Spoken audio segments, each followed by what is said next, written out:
Okay. Looks like everyone is starting to come in. Happy Tuesday. Happy Tuesday. Very good. All right. Put all our on-time attendees. All right. We've got quite a lot to get through, so we might get started. So good afternoon, everyone. Welcome. Good morning for those in WA. But welcome to today's webinar, which is the third in a series of 4 webinars where we're introducing the quality and custom registers that have been added recently to Practice Hub. Today's webinar is the third, as I said, and it is focusing on the custom registers.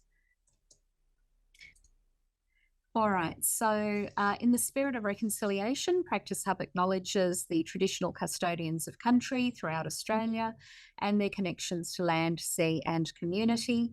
We pay our respect to their elders past and present and extend that respect to all Aboriginal and Torres Strait Islander peoples today.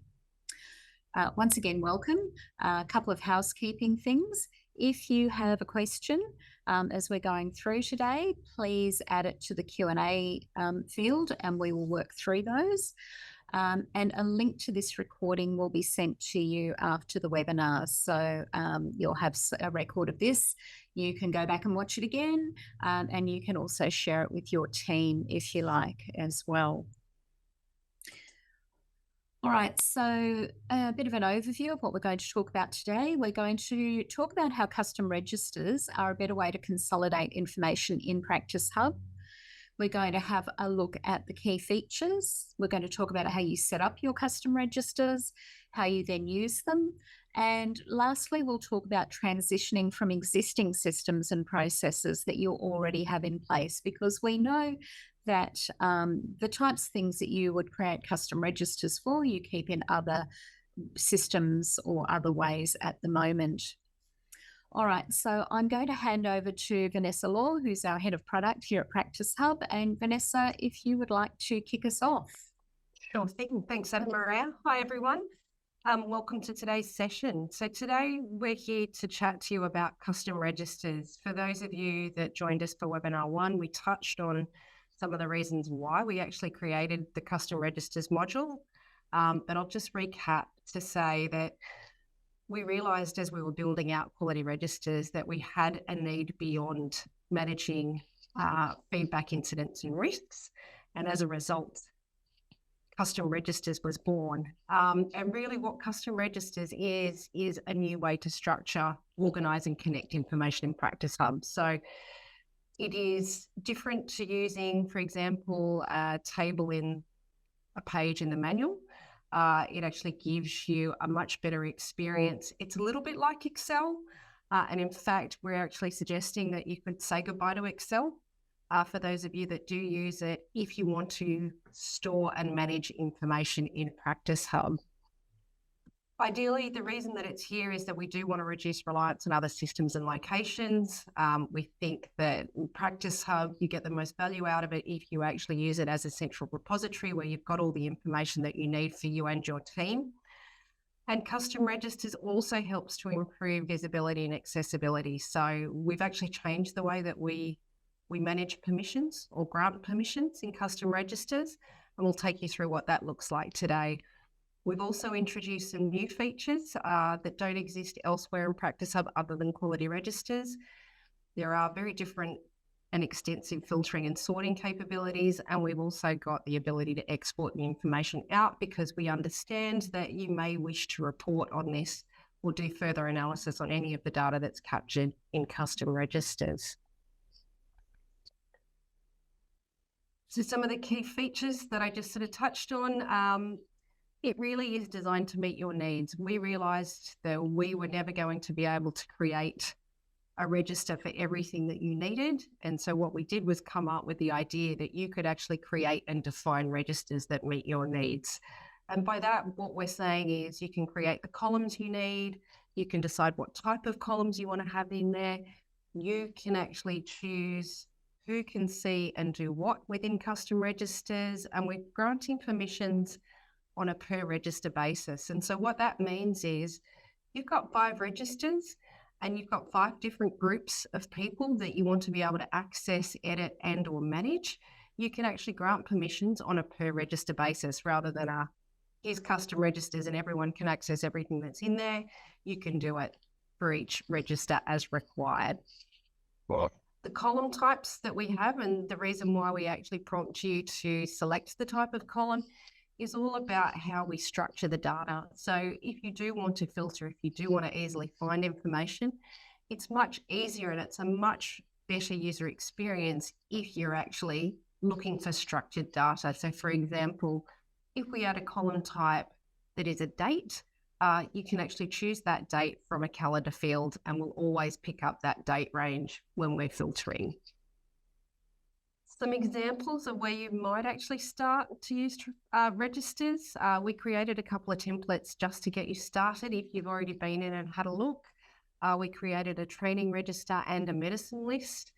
What we really wanted to do was demonstrate some of the capabilities that exist in custom registers, but really there's no limits to what you can do with custom registers. You can create as many registers as you want, you can create as few as you want, but some of the ideas, some of the things that you may actually use custom registers for are listed out here on the screen. So hazardous substances, we've already seen that people are starting to create custom registers with the title hazardous substances. We've seen some quality improvement titles come through as well.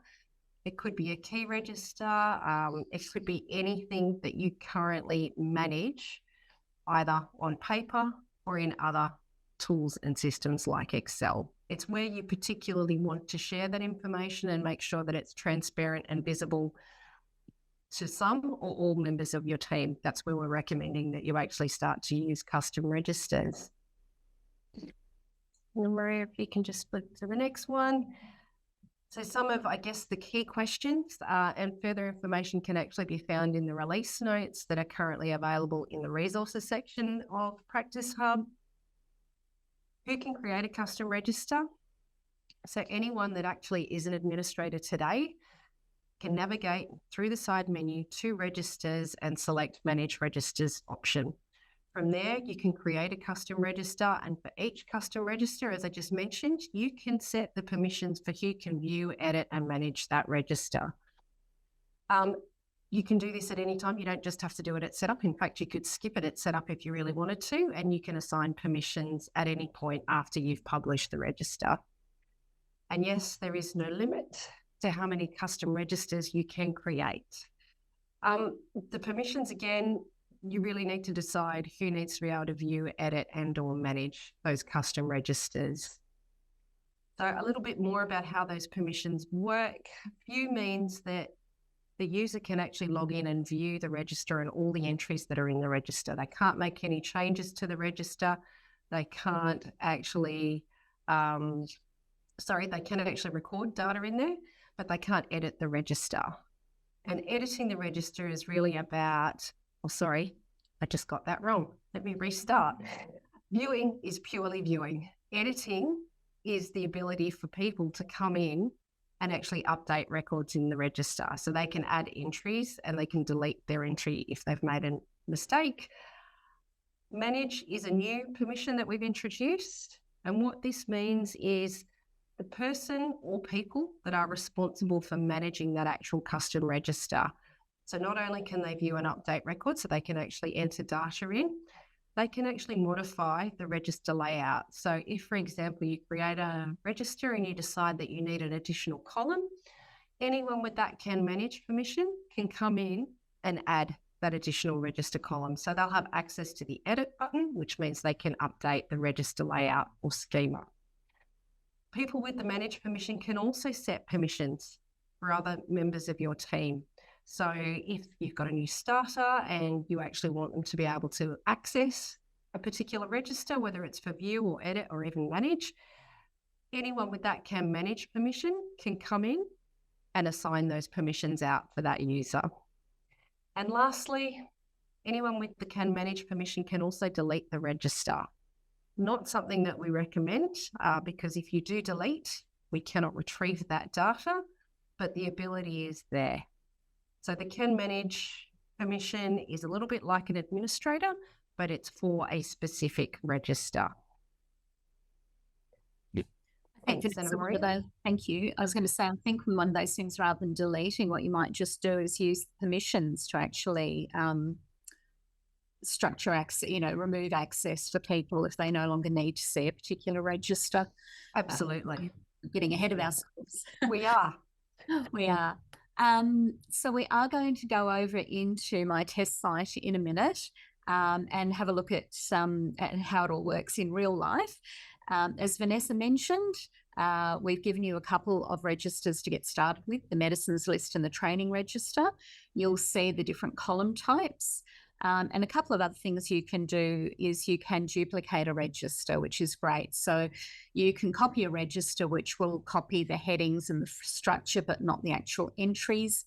Example I can think for that might be if you had like a training register, you might create a new one every year. So you want the format to be the same, but you don't need the content to be duplicated as well. All right. On that note, let's head over to my test site, which I can assume you can all see. Something that might be kind of interesting for our attendees to do, if they wouldn't mind, or if they think of something, is to have a look at, as we go through, to maybe put in that chat or the Q&A, what kind of registers they themselves could see themselves building or creating in here now that they have access to this. I think we'd find that quite interesting as well. All right, so I'm here in my test site. I'm logged in as an administrator. You're looking for the item at the bottom of the registers tab called Manage Registers. So if you haven't been in there, that's where you need to go to get started. And once we go in, what we'll be able to see is that we've got the ability to create your own register or select a template, as we mentioned before, the medicines list or the training register. You can also see here, I already have some that I'll go through and show some of them to you in a minute, but the ones that have already been created are here.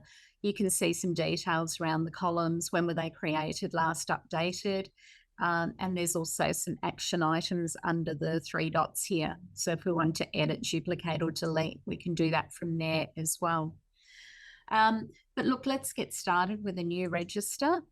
I'm going to call it, actually, I've already done it, maybe a uniform register. So again, we're going to call it the uniform register. The users that are already administrators in my site already have managed permissions. If I want to give anybody else that's set up as a user in Practice Hub access to this register, I can choose them and I can choose what they can do in here out of the 3 different options. And I can assign that. So I can see these people can manage and this person can edit. Once I've done that, I can continue. And now that brings me to basically my blank screen with the option to start adding columns. So let's start first up with the user field. And the reason I'm using a user field, not a free text field for the name, is because that will allow me to pick from a drop-down list of everybody who is set up as a user in Practice Hub. So let's go with that. Let's go with the date. Might do date provided. Let's put something like a text field. Let's do items provided. And maybe let's do a yes, no, wanting to be returned. Maybe some things you might not get people to return. You're not going to reuse them. So there's a quick and easy example. So here's my uniform register. I can select who it is. I can select the date that they were provided. So they started last week on Monday. There's the date. Maybe it's like, 3 skirts, 2 shirts. And do they need to be returned? I won't say yes, or maybe we'll say yes. There we go. And so now I have created a register and added the items in here. And that is automatically saving. So autosave is automatically incorporated here as well. If I wanted to, I could export this into a CSV file as well. So you can see how easy that was to do. So let's have a look at some other examples. Now I think if I click on edit, just before I leave this example, as Vanessa mentioned earlier, you can also do permissions when you're actually in the register, not just at the creation stage. So I can go back in here.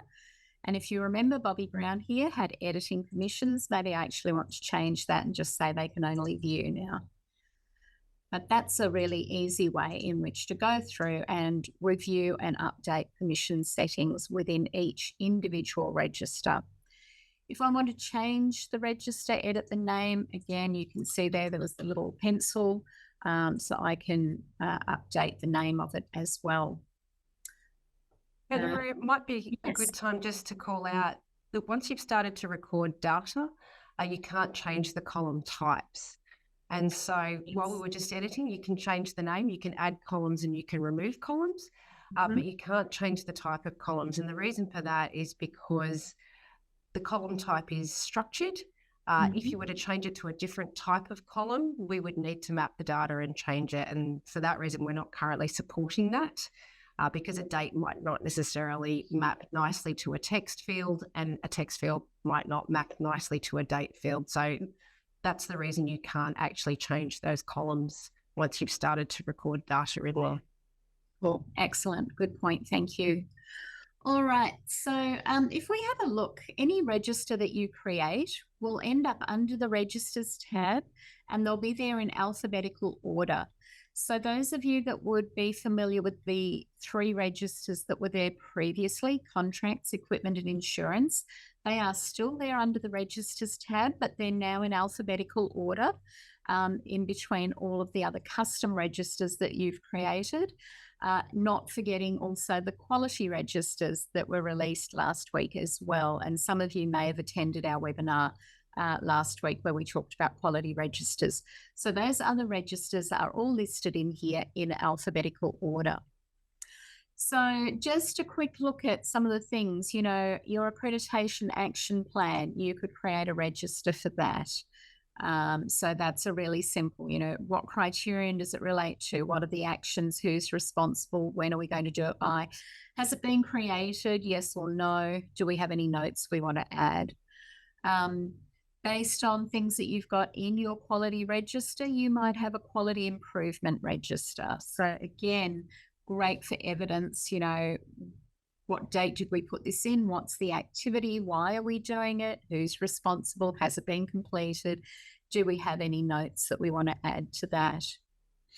A couple of other good ones that we've thought of or have heard about. One is a key register. So, you know, you're giving out keys and access to people when they join the practice. So, you know, this person got a key, this one got the remote for the car park, someone else got a key.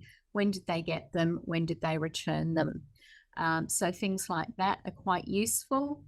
We know if you've got sonographers working in your organisation, they're not APRA registered, but it is handy to keep that information here. So what type of registration do they have, their name, specialty, and their member number?